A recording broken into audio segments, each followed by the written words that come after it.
Hello, and welcome to another podcast. Today we're talking about The Well, and it's episode 3 of season 2. Pineapple. That was the code word, by the way. The code word to stop repeating me. Did you get the gag, guys? Because the Midnight Entity is back. It's Doctor Who. It's the Doctor Who podcast. Called it. We did. Honest to God, I tell you what, we need like a psychic medium. We need to become psychic mediums from how we predicted this pretty much bang on scene for scene of what actually happened. A great TV series. It's incredible. Yeah, you were right. We said midnight. We did say midnight. And I tell you what, I was clapping at it. Last episode, midnight also came up, and a little agreement came up, Jack Collins. The little agreement was, if the Midnight Entity shows up in this episode, you have to bong it live on camera. Yes, now, just to say, Jack lives in Amsterdam, okay? Go. Yes, he does, legally. Go. Bong it live on pod. If you do drugs, do them responsibly. There you go, mate. Do it. Get in. Happy Midnight Entity Day, boys. Happy Midnight Entity Day. Bloody hell, he's going ham with it. Get in, Jack Collins. I need to pull it through, mate. Sky Silvestri is possessing you in that bong, I tell you now. Look at him. Oh, I just drank bong water. Fuck. That's enough of that. Oh, well, there we go, guys. There we go. Should we say if the next... You okay? The next time Jack will bong on the podcast is if Mrs. Flood somehow turns out to be the Rani. Let's say that. She won't be. So. She won't. She won't be. So my lungs live. Your lungs live to see another day. Here we go. The bonging continues. Well, there we go. It's gone through. There you go. Also, I'm wearing my Sonic shades. Oh, he's okay. Yeah, I'm good. Just standard. I've got my Sonic shades on, and Jack, you've got your... I've got the fucking Thomas the Tank Engine glasses on. Yes, he does. The upsetting news came today that Thomas, what was it? All engines go read with fucking trash, mate. Yeah, it's been cancelled. So. R.I.P. Thomas. Well, nice going, Mattel. You killed the 41-year-old series by making it for little babies. That's the one. Also, the hit entertainment ever did. Well done. That's the one. Now, we're not here to talk about Thomas. We're not here to talk there'll about be a Thomas. video carded in the corner for that. Yeah. That I've just posted. I will tag it in. I will put it in. We're actually here today to talk about The Well, which is, I keep calling it Midnight. The Well, which is the series 2, episode 3. Yeah, so Jack Collins, right, we'll get to all the juicy goss. Talk to me first of all about the plot, right? So there's an entity, let's talk about entity aside, forgetting the entity for the minute. The actual plot of going to rescue a lone survivor who is abandoned on a mining colony. Do we like this idea? Do we like the spooky vibe? Talk to me. Yeah, I really do. That was a nice sort of... And the soldiers were a good cast as well. 100%. There were so many of them. Yeah. I didn't like the guy who... No. I got... Fucking prick, man. I thought he was very... He gave me very Lindy Pepperbean vibes. Like, fucking bitch. Yeah. I thought he was like... Bitch. He's a bit... I thought he was a bit racist to start with, because he just wasn't trusting the Doctor at all. We're not trusted... Oh, I see it now. Yeah. Why should I trust you? I thought you just looked the same. That's the one. Next time you watch it, look out for it. And I thought it was going down the same route of Lindy. Which I don't know if I'd have liked or not, because we've already had a bit of a racist thing this series so far, but who knows? Maybe it would have been alright. I'm not going to do all that again. Guys, it's not the system that's the problem. It's the people that use and exploit the system. Don't make me fly the plane, Doc. Don't make me fly the plane. I was should have written that earlier. Did you? But Doctor, there's still so much terror in the world. No, guys, as a result of what we did, background checks and safety checks Security checks on airports all over the world. You're the first black woman to drive a bus, wasn't it? Christ. Good old Rosa. But yeah, it was a good sort of episode this week. I agree. I think would you say it's better than Lux? I'd say they're about... I'm finding it hard to pick one at the minute, especially because we're in sort of honeymoon phase. The episode's just come out. It's hard to pinpoint what's better. But I did really enjoy this episode. Speaking of Kablam, before we move on, the next week's episode is written by the same guy. As what? Next week's speaking of Kablam. Oh God, yeah. Pete McTighe, yeah. Pete McTighe. Yeah. He's also writing The War Between the Land and the Sea, which comes out in December. Should we cover that on here as well? We might as well sit down and discuss that each week it comes out. Yeah. Might as well. I'll be watching it. Yeah, I'll be watching it as well. Yeah, so let's continue with The Well. So people were saying that it's sort of ruined the entity a bit. Because... What is it, Flesh and Stone? Yeah, it's not as bad as that. But I think the Midnight sequel is never going to live up to Midnight. So I think this is the best they could possibly do. Yeah, this is the best they could possibly do to do it again. And there's no issue with doing it again. I don't like how we did see a little glimpse of the entity. I don't know if you saw my video. That was like, pause and you'll miss it. Yeah, I did see all this. Yeah, it was like it's like a black ball. And I don't know if I like that or not, but... I saw Unleashed briefly as well, the sort of standard mask they used. But it's sort of there for seconds, it's not like it held on screen. Yeah, definitely. It's not, it's literally a blink and you'll miss it. Yeah, 100%. 100%. But if you don't pause, you won't see it. 100%. Talk to me about the reveal. What were your initial reveals? You said you were autistically clapping at the screen. Yeah, I was like banging on my fucking bed going, yes! Yes! It's back! Fucking Midnight! The entity! Called it! Get in, all that. Yeah, I was very excited. If I'm checking the camera, I'm so sorry. I was so excited when because Midnight was fresh on my mind because I watched it the day before or 2 days before. Yeah, me and Ollie did. As soon as they mentioned the sunlight or like the extreme sunlight, the galvanic radiation. Yeah, that was it. I was like, oh, it's happening. It's actually happening, and I was getting gassed, and it was 8 o'clock. Yeah, that was it. It was 8 o'clock. My whole family were asleep. I could not scream and shout like I wanted to, but if you've seen my review video, you've seen my reaction. I was... the reaction you sent me, that's class. Mate, I was over the moon. Midnight is one of my favourite episodes ever, so seeing the entity return was just incredible, man. It was incredible. Do you think there is anything more they could have done? Not overly. No, I agree. Maybe it could have been a bit longer, but other than that... I do feel like, it was sort of a bit rushed at the end. Like, it's sort of like, I've never been so scared in my life. I've seen this thing before. Guys, let's just run. And then they run, and that was it. The thing knew his name as well. Yeah, that was creepy. Oh, the whispering, it's all coming back to me. Ugh. It was so scary. Because it's been in his head. It stole his voice from yeah. And obviously his name's is only in his head. I'm just waiting for the stupid comments to be like, oh, it knows his name. The Midnight Entity is River Song. Fuck off. There's going to be some guy out there who does that. And I just think, man, come on. No, someone literally said this to me earlier. What, the Midnight Entity is River Song? No way. No, I was on call to one of our friends who also likes Doctor Who, and then she was like, no one knows the Doctor's name apart from River Song. Thank you very much, Russell. God, it's just outrageously terrible. But that makes sense. That's a normal thing to say, kind of. It's not like... No. And I said what I said just now. The Midnight Entity's been in its head, so it knows his name. Yeah, that makes sense. So does Clara. Clara does know. Who else knows his name? Doesn't... No. I don't know. I think that might just be it, to be honest. Guys, we all know his name. It's John Smith. It's John Smith, guys. No. It's Doctor Who, like Missy said. Yeah, it's Doctor Who. I love that scene. Oh, something. This is a big leak, by the way. We'll get back on track in a minute. Have you seen? This is are you up for a little spoiler? It's not a big spoiler. It's still it's just an idea. Little. It's a little one. Little. Yeah. In the Reality War, or it might be Wish World, one of the episodes, the credits have been released. And in the credits, Ncuti Gatwa is not called the Doctor in the episode. He's called John Smith. What? So people are speculating he's in a TV show. His real life name is John Smith, and he plays the Doctor in a TV show. And that's I don't know. It's just speculation. We don't fully know. That sounds amazing. It does, and I'm getting even more excited just talking about it. So let's move on, actually. We've got weeks to wait, bro. We've got weeks to wait. We've got weeks to wait, but this does tie into this. The overarching story. What's Earth? What's humans, Jack Collins? What are they? I've never heard of you. I've never heard of humans. What are we? What sort of tests are we? Do we not exist? Are we just... No, we're all dead. I think we're all just dead. We shouldn't be here, man. May the 24th. Well, yeah, because it went back to like this first episode where it's like fucking...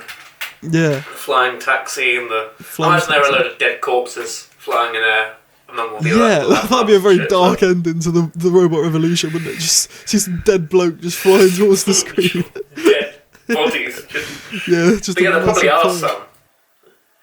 That's probably what happened to us, to be honest. Well, that's it. Yeeted out of existence. Also, that's something I noticed before we move on. Mm. And before you say something. You know they played Toxic at the beginning? Yeah. What's happened to the Earth? Oh, yeah. You got it. What happened in the episode? Oh, my God. In the end of the world, Toxic plays, and the world dies. And the world explodes. There we go, we got it. I'll tell you what, Got it. I would call you crazy, but this is Russell T Davies we're talking about. He knows what he's doing. Yeah. He always knows what he's doing with every single bit, every single piece of the Doctor Who puzzle. I was like, wait a minute, the Earth is gone. I didn't realise, yeah. And they played Toxic. Ooh. I watched The End of the World like 2 weeks ago, so it's fresh up here. That's fresh in the head. I love how I just remembered that. Like, I haven't watched The End of the World for years, well, probably months, but I just remembered in my head. Yeah, it does. It plays in The End of the World. For those who don't get it, Cassandra gets played on the iPod. That's it. In Series 1 with Christopher Eccleston, his second episode, The End of the World, the song Toxic by Britney Spears plays, and it played in this episode, and we're talking about the series arc is The End of the World. I don't know, dog. I don't know. I feel like I might be onto something, but I don't know. No, I like it. Have you got any theories on what the actual overarching story is? No idea. I'm going by the title. Did Mrs. Flood wish the world would explode? Maybe. And then the Daleks came along. I don't know. And then the Daleks came out of the Twin Towers. Daleks came out of the Twin Towers and destroyed the world. Well, it's funny enough you mentioned Mrs. Flood, because she's actually up next to talk about. She played a very different role in this episode. Do you want to talk about it? That was weird. It was weird. It was very. It intrigued me to know more about it. This felt very Susan Triad more than Mrs. Flood. Do you get what I mean? Yeah, she felt like a random woman. That's what Royston said. If I can just steal his words from him. Yeah. Well, it's on theme for the episode. He said Mrs. Flood is feeling a bit Susan Twist. Yeah, very. But maybe she's another harbinger of another god. Well, that's a theory. I feel like she's God herself. That is a theory, but I think she's too. I mean, it's been a year and a half of Mrs. Flood now. Like, she's too big to just be a harbinger for something bigger. I think she's. Yeah. We're still sticking with our theory of she's just some big god of time or reality or god of.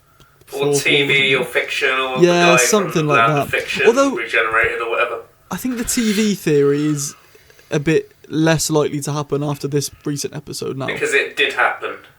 Well, yeah, it did happen, and also why she was talking about the Vindicator. She wouldn't care about that if she was just like a director of a TV show. It's really tricky. It's really tricky to know what's real and what's not when it comes. Yeah, but I love the live speculation. I love it. It's amazing. I do as well. So like it's a weird one. I'm excited for it though. I'm excited for the series. I'm loving it so far. And I can't wait. This is definitely the best of RTD2 consecutive episodes. It's better 100%. Than the 60th. I think the past 3 episodes consecutively have been better than the 60th overall, in my opinion. Yeah. And it's definitely. 73 Yards, Dot and Bubble, and Rogue were 3 great episodes back to back. Do I prefer them? I think we'll wait till next week because the Robot Revolution isn't the best. I think 73 Yards, Dot and Bubble, and Rogue take the 3 consecutive best episodes in this era for me so far. I need to watch Dot and Bubble again. I love Dot and Bubble so much. It's great. Do you want to watch it after this when Ollie comes back on? We will. Now let's go to our reoccurring segment that happens every single week. The golden moment. Jack Collins, what is your moment that shone out to you this episode more than any other? It's going to have to be the big reveal, isn't it? The big reveal, yeah. I mean, it's basic, but it's true. It was very good. Very good. It was so good. They were just building up to it, and then the midnight music playing, and the reprise of the midnight music. Murray Gold, man, he needs Murray fucking Gold. I didn't like it when Sagan, whatever his name is. Oh God, don't even talk. Don't mention that. Well, I've just thrown the glass. Don't mention that name in this house. We do not talk about that guy. Right? Terrible. No, I'm sorry. You're probably something Delia Derbyshire. Do you feel better now? Look, as long as Murray Gold is in Doctor Who stays alive. I believe. I believe. The writing can be terrible as long as the music and the vibes and the ambience is there. We win. I love Murray Gold. Love Murray Gold. The reprise of the Midnight theme was top of the range, top of the bloody range. Just came in. I was like, yes. That is it. My favourite, my golden moment was actually when the chief leader woman shot Belinda, because it was just so unexpected. Hit. Yeah. Yeah. Do you not find? I like it when she killed herself. Oh. Last thing. Before you carry on. Yeah. Not that, but the ending, man. They left it ambiguous, Russell. That is it. I love that. I do like that it's still open and it's still out there. Have you seen the theory going around that in the lift there was actually 4 life signs and not 3? Yes, I have. But this was before the other entity was about. So there's speculation that there's multiple midnight entities and that there's one still out there. So Jesus Christ, we'll get right back around to that in a minute. But yeah, but when the chief woman shoots Belinda, I'd already written in my notes. She shoots the entity, they all get away. I had to go back and change it because it went so against what I believed would happen. Yeah, he shot Belinda, and then she threw herself down the well. Like, she lived. Everybody lives, Rose. Belinda didn't die, so how did the entity go to her then? I don't know, maybe they tricked the entity? Or maybe she did die, and then they brought her back to life, because they did have a defibrillator. I had another theory about how there was a midnight entity on that woman. Okay. Obviously, it was never on Belinda or the chief in the first place. It was just tricking them. That's my sort of theory on it, anyway. It's a good theory. That's a good theory. I mean, it's hard because you can't really see it, can you? It's sort of got a perception filter on it, but like an extreme. See, this is what I love about the midnight entity. We still haven't really seen it. We haven't seen it. You are correct. It's just such a good episode. It's such a good episode. I want to eat it, man. I liked the vibes. I liked how the people got like flung in the air and like died as well. Yeah, that was cool. You watched Unleashed, didn't you? The behind the scenes of that was so cool. Yeah, like the guy just got fucking exploded into a crash mat, but it looked cool in the final cut. So the wanker, cool. Like the Chinese guy or whatever he was, the dickhead. Not because he's Chinese. What's his name? It was like Sasha. It's not Sasha. That was someone else. What's Sasha from? Yeah, he was a prick. He didn't trust the Doctor. Yeah, not bad. Although, to be fair, would you trust him if he said 400,000 years ago I was on this exact planet and met this exact same creature? He's the Doctor. Is it in this example? Have I not seen the show, so I don't know? Yeah, you've not seen the show. Yeah. No. Well, I've never seen a TARDIS before. Never seen a TARDIS before in this exact scenario. Yeah. Yeah, no, I'd be like, who the fuck are you? Are you? Yeah, alright, Jay from The Betweeners, chatting shit. If you're an alien, how come you sound like from Africa/Scotland? hey babes, lots of planets have an Africa. Lots of planets have a north. Right, the bonus question this week, Jack Collins. Would you like to see the Midnight Entity again? Yes, but what will its next stage be? Because that's the thing, isn't it? People hid behind them and killed them. I think we can leave it now. Maybe in like 20 years, Russell could come back for the 80th specials and do a midnight. If he's still alive. No offense, Russell, but he was 60. He's not that old. He's only 60. To be fair, that is quite old. In 20 years, he'll be old. 80. Yeah. I need to write the Midnight sequel. There is literally nothing going on. I'm just literally writing the Midnight sequel. I'm literally writing the Midnight threequel again. Yeah, Russell, good old Russell. And then he just croaks halfway through. Yeah. And then dies. Chris Chibnall has to come and finish it. Because he's slightly younger. Have you ever seen? Sorry, Russell. This is really disrespectful, mate. Have you seen the Instagram account that does like Russell T Davies roleplay? And it's like yeah. It'd be like Russell T Davies goes on a grinder date, and it's a guy who looks like Russell, and he arrives at the door, and he's like, "Hello, I'm Russell T Davies, head producer of Doctor Who. I'm literally going to come into your house. And I'm literally going to have your food, and I'm literally going to take you to bed." Such a funny account, man. I love it. Sounds class. Right, one final thing to talk about. So let's quickly talk about Ruby's boyfriend. Right, it's the new episode for the next trailer. The sound of him. No, he sounds like a knobhead, Conrad Clark. We know. Of course, his name's fucking Conrad, bro. We see him as a child in this next episode. We have normal names. What the fuck is a Conrad? Carry on. Don't know. We see him as a child. What? Yeah, we see him as a child in this episode because in the credits it says young Conrad in the credits, played by someone. So I don't know. Sick. My theory is that he's stalking. So the whole premise of the episode is that he's got a podcast. And it's like he's one of you. He's one of us, yeah. He's got a conspiracy podcast. One of us. One of us. I don't do that. I just like, review shows about talking trains and men in boxes. Yeah, he's got a podcast where he's like a conspiracy podcast. So my theory Paul is... is dead. Yeah. Has he done a video on the Paul Blart he might have done. Dark Side of the Moon theory? Have you seen the film Paul The Blart Side of the Mall. He's got a so he's got a podcast that's conspiracy based. My theory is he thinks that UNIT is a massive hoax, and he's got with Ruby to try and learn secrets about UNIT. That's I saw that leaked last week, and then there's like last year, and there's like protests. Yeah, there is protests, but I don't think he's into Ruby. I think he's into finding out her secrets about the Doctor. A bit like Elton from Love and Monsters. Yeah, that's what I was thinking. He's like a cross between Elton and fucking Clive. Oh yeah, Clive. We need to get Clive back. R.I.P. Clive. Is he dead? He died. No, he didn't. He died. No way. He got autoned. No, he didn't. In the middle of Rose. Yes, he did. Wait, he actually died. I remember him coming across the Autons. Did he actually die? He died. No. He got shot by their fucking arms. No, did he really? You didn't know? Yeah, he died. Nobody dies in Doctor Who, though. You can always find a way to bring someone back. Get Clive back for the 70th. Just go to the year before and... Yeah. Pull him out. Just go to 2004 and go see Clive. Oh, man. Oh, Lord Doctor. I'm literally Russell T Davies. I'm literally going to write new episodes of Doctor Who. I'm literally... What's a midnight sequel? I've literally written a midnight sequel 17 years later after Midnight has aired. Right, final thing. Jack Collins, rank me this episode out of 5. 4.7. That's the exact same ranking that I gave it.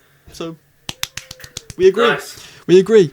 So that's it, guys. That's the Well chat. Let us know what you think of the Well in the comments down below. As always, subscribe to Jack. R.I.P. my lungs. R.I.P. his lungs. He did bong at the start of the episode. If you missed it, you wouldn't have, because you made it here by now, so you've seen it.